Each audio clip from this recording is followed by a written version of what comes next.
tao na may pagka-historical. Sarap. Tinulang manok na may tanglad. Oh, kumukulo-kulo pa. Lapit na, kainan na ito mamaya. At ikinakahon ka sa iyong pagkakamali. Feeling perfect ang mga ganitong tao. Ay, toxic. Kaya mga ganyan.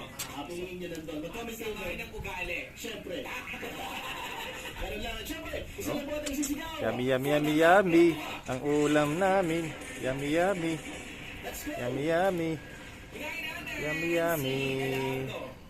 Papa Marcy, Papa is pinaparamo mo lang. Sarap, sarap na ulam pag niluto sa kahoy.